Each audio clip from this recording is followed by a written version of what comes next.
Seja bem-vindo ao Desconfinamento. Na semana passada iniciámos este ciclo de programas temáticos onde convidamos vários especialistas a fazer a ponte entre os jovens e a saúde mental nesta época de desconfinamento social. Hoje trazemos à discussão a geração Z e o papel fundamental que educadores e pais têm na prevenção de doenças mentais.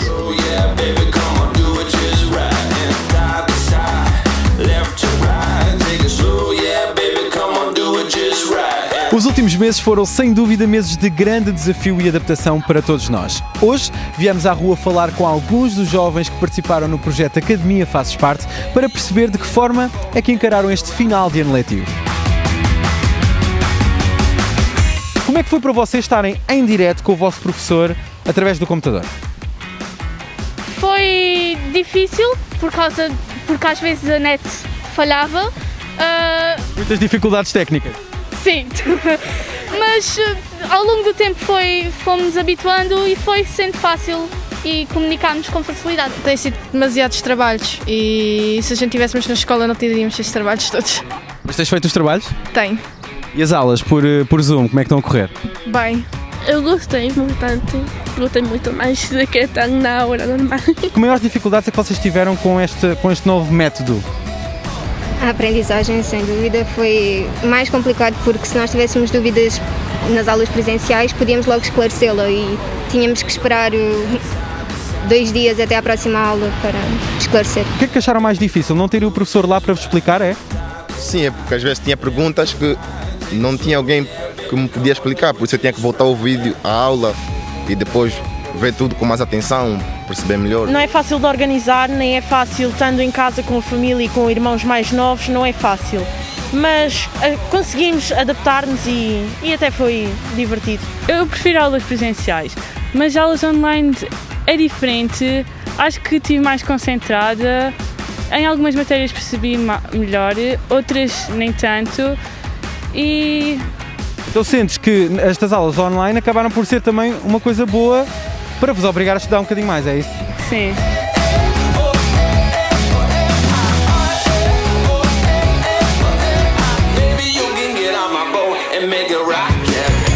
Já a seguir. Eu tenho que lhes dar essa autonomia, porque não existe nenhuma competência interna que eu possa desejar que ele treine sem o erro e sem o falhanço, não é? Exato. E para isso eu tenho que dar espaço para errar. A nossa convidada de hoje é a pessoa indicada quando se fala de jovens e programação neurolinguística. Para além de mãe de 2 adolescentes, é também autora de vários livros sobre comportamento humano, parentalidade e talento geracional. Participou no projeto Fazes Parte, acompanhou a gala de lançamento, onde nos fez perceber que sem emoções nada somos. Cristina Valente, bem-vinda.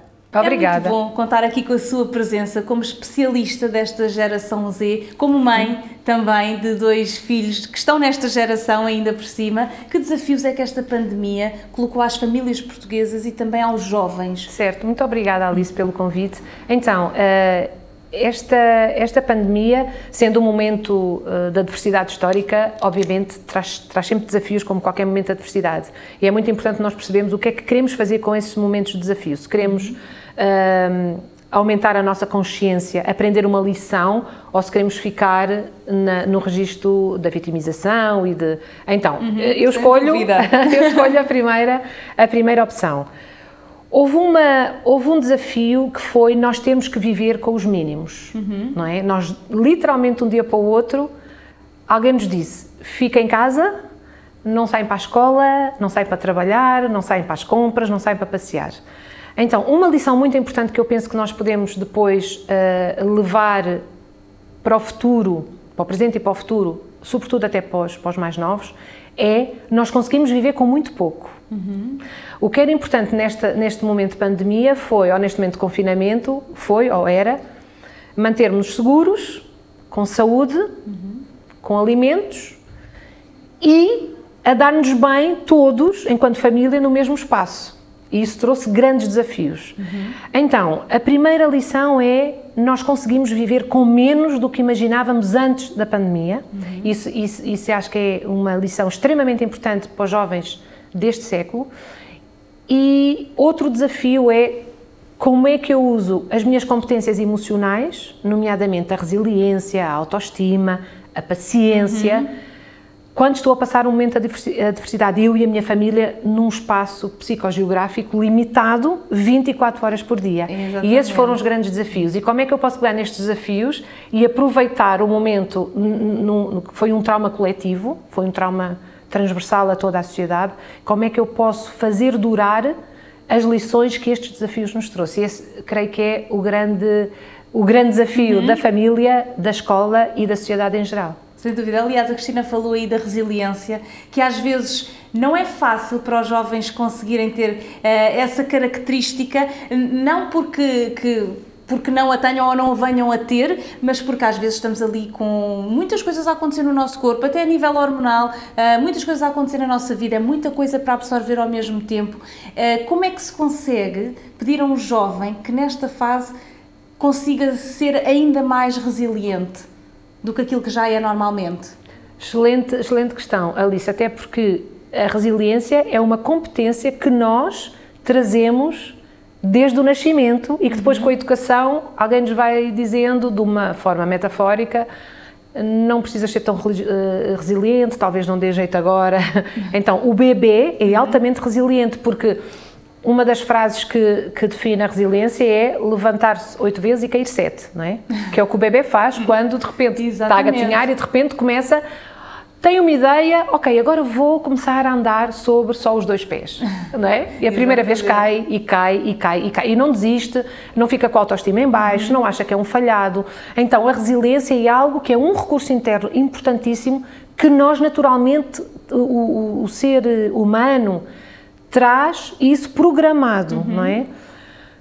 E isto leva-nos para uma outra questão, que é: de que forma é que eu, no dia-a-dia, enquanto educador, vou retirando oportunidades do meu filho ou do meu aluno ser menos resiliente, não é? A resiliência, na verdade, para tornarmos os miúdos mais resilientes, eu diria que deveríamos focar em 3 grandes fatores. Em primeiro lugar, percebermos os recursos que nós temos, ou que os jovens têm, que recursos é que têm, que pessoas é que eu posso, a que pessoas é que eu posso pedir ajuda quando as coisas ficarem feias, que recursos é que eu tenho da comunidade que me possam ajudar, quem são os amigos ou vizinhos, ou professores, ou amigos, que podem ser um recurso importante quando eu estou a passar um momento de adversidade. Portanto, recursos. Que recursos é que eu tenho, não só fora de mim, mas dentro de mim? Os recursos infinitos, que são os recursos emocionais, que aí sim nós deveríamos trabalhar mais e mais e mais desde o início da vida de um adolescente ou de um ser humano, e nunca esquecendo a escola como um lugar de treino dessas competências emocionais, não é? Portanto, os recursos emocionais e sociais. Depois, em segundo lugar, as forças que eu ou que a minha família tem. Em que é que eu sou bom? Em que é que eu sou, enquanto mãe, eu sou boa em quê? Eu sou boa em ouvir os meus filhos? A minha família é boa em quê? É boa em... olha, nós somos muito bons a divertir-nos juntos. Que forças é que o adolescente tem? Olha, houve um miúdo que começou neste momento de pandemia, começou a fazer o almoço sozinho. É uma força. Então, que forças é que eu tenho? Que forças é que o meu filho tem? Que forças é que o meu aluno tem? E focarmos muito nessas forças. Portanto, recursos, forças. E depois a ação. Há quem diga que sonhar sem ação é pura ilusão, não é? Então, que passos é que eu posso dar imediatamente, hoje ou amanhã já, 1 ou 2 passos, ou seja, como é que eu consigo passar para a ação? E aí, se eu quero passar esta mensagem aos mais novos, eu tenho que lhes dar essa autonomia, porque não existe nenhuma competência interna que eu possa desejar que ele treine sem o erro e sem o falhanço, não é? Exato. E para isso eu tenho que dar espaço para errar. Portanto, estas são as 3 grandes pontes ou vetores do treino da resiliência em qualquer dimensão da nossa vida, em qualquer dimensão da vida de um adolescente. O adolescente tem recursos, tem forças, e depois ele tem que agir. E nós transportarmos isso para o nosso dia-a-dia enquanto educadores é um desafio também muito interessante. Sem dúvida. Cristina, há algum sinal de alerta que os pais, as famílias, os irmãos possam estar atentos nesta altura? Porque também há muitos jovens que podem, lá está, como dizia a Cristina, pegar neste lado mais negro desta pandemia, pegar nas dificuldades que nos são postas à frente com este isolamento e este distanciamento social. Há algum sinal, há algum alerta que irmãos, pais, familiares, avós possam estar atentos? Sim, Alice, muitos sinais. O ponto é, eu às vezes não estou aberta para esses sinais e enquanto pais, muitas vezes acontece um processo até inconsciente que é a negação daquilo que está a acontecer à minha frente. É um processo de proteção da minha autoestima enquanto pai. Isto não está a correr mal. Então, há esse fator que eu gostaria muito de pontuar, que é, muitas vezes os sinais estão lá e eu não estou aberta ou disponível para encará-los, porque no fundo é uma ferida narcísica enquanto pai, não é? Porque, enquanto mãe é, bola, está alguma coisa a correr mal, deixa-me proteger a minha autoestima, porque isto significa que eu provavelmente não estou a ser o melhor pai do mundo e às vezes não tem nada a ver com isso, não é? Nós temos que nos libertar dessa culpa, mas temos sim que substituir a responsabilidade, substituir a culpa por responsabilidade, que é estar atento a esses sinais. Os sinais são muito óbvios, se nós estivermos atentos. Mudança de padrões de alimentação e de sono, mudanças de comportamento, o miúdo começar de repente a não gostar de fazer coisas que sempre gostou, o isolamento, porque aquilo que o confinamento trouxe um distanciamento social, mas não o isolamento social, não é? E houve miúdos que, por estarem tão dependentes do digital, tornaram-se, ao mesmo tempo que ainda mais mergulhados no digital, tornaram-se ao mesmo tempo isolados socialmente.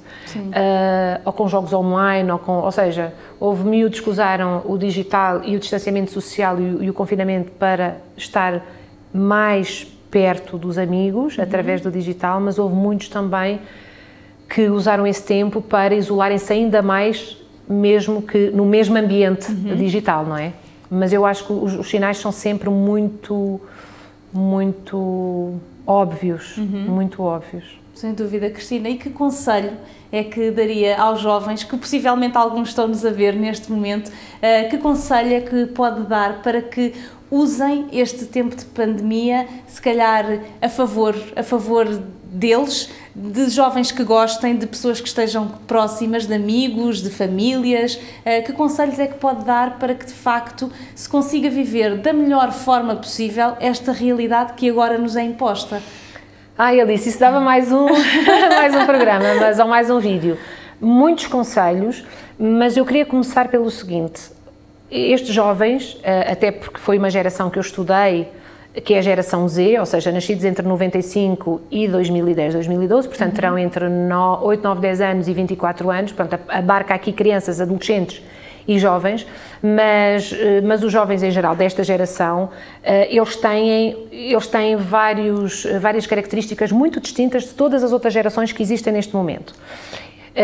Uma delas é a capacidade que eles têm de resolver problemas do planeta e problemas concretos da comunidade e da sociedade. Eles são muito...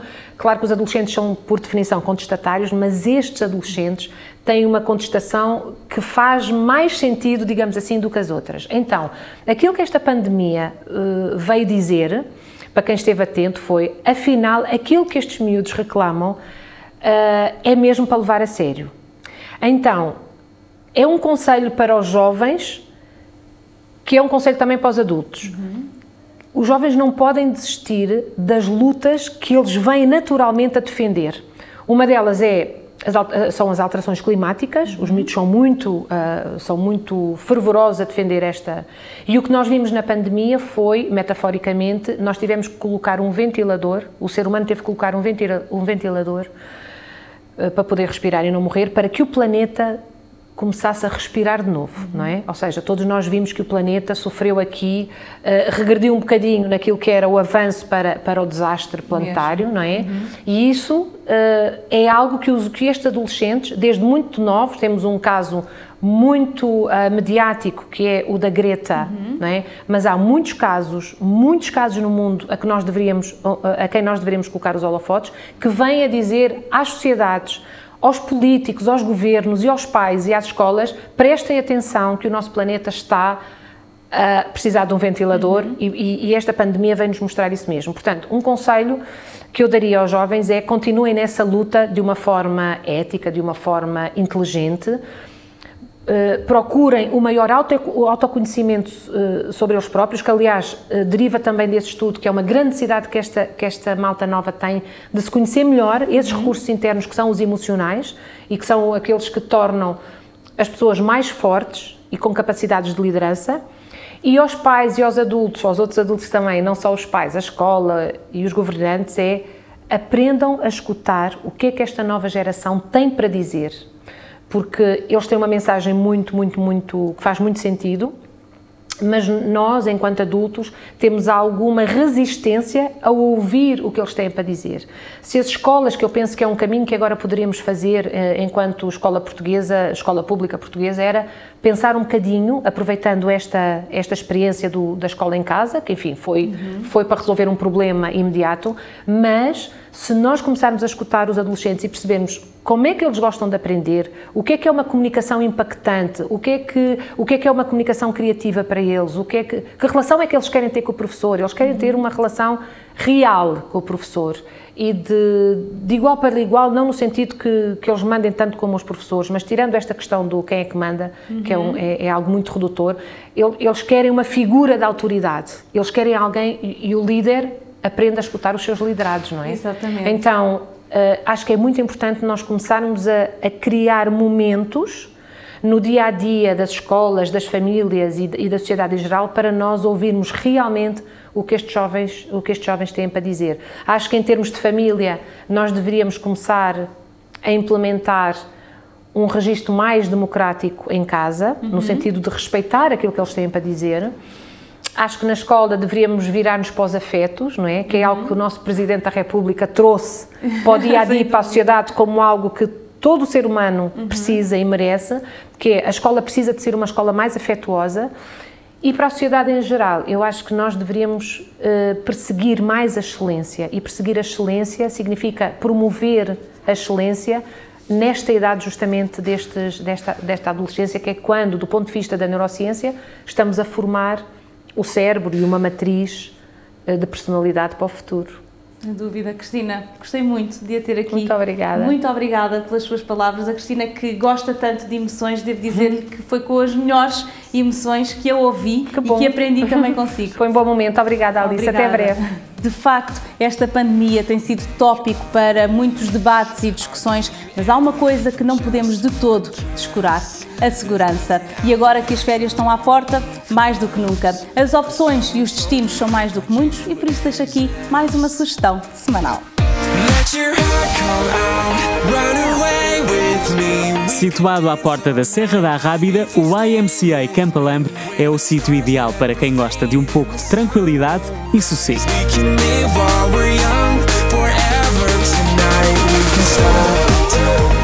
Aproveita para passar as tuas férias ou uma escapadinha de fim de semana num dos mais de 10 bungalows rústicos, totalmente equipados, localizados no coração do Parque Natural da Arrábida.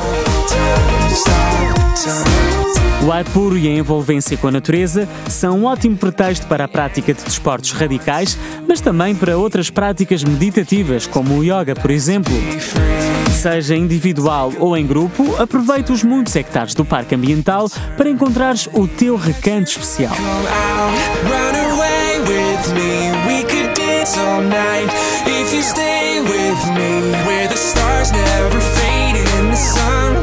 Corpo relaxado e alma em paz. Combinação perfeita. Faz a tua reserva no nosso site. Estamos aqui para te receber. Take it slow.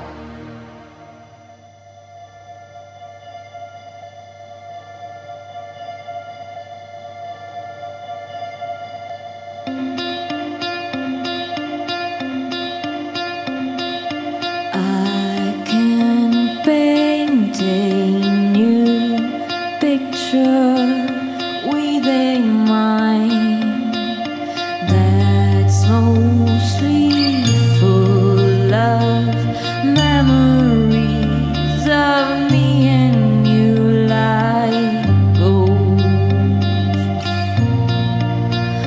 just passing through.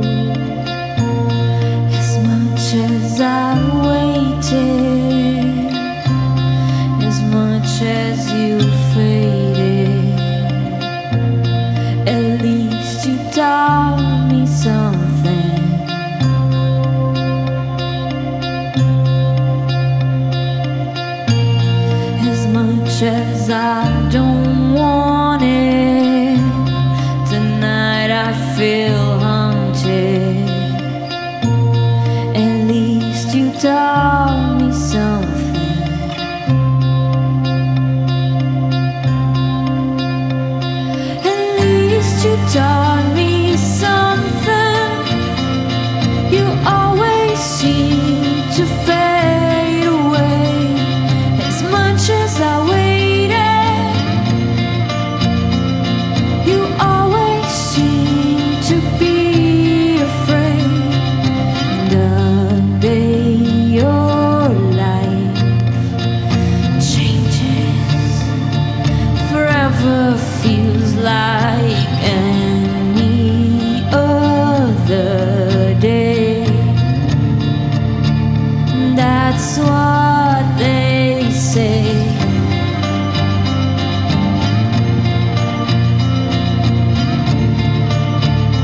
That's what they say.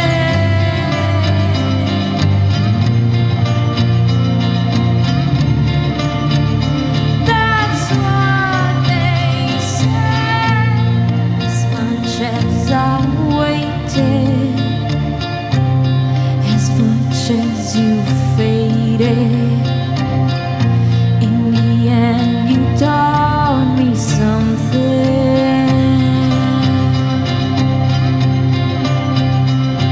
At least you taught me something. You always seem to fade away as much as I waited. You always seem to be afraid.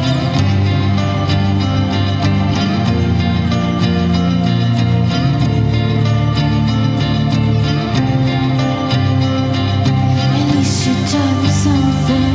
At least you taught me something. At least you taught me something. Oh, at least you taught me something. At least you taught me something. At least you taught me something.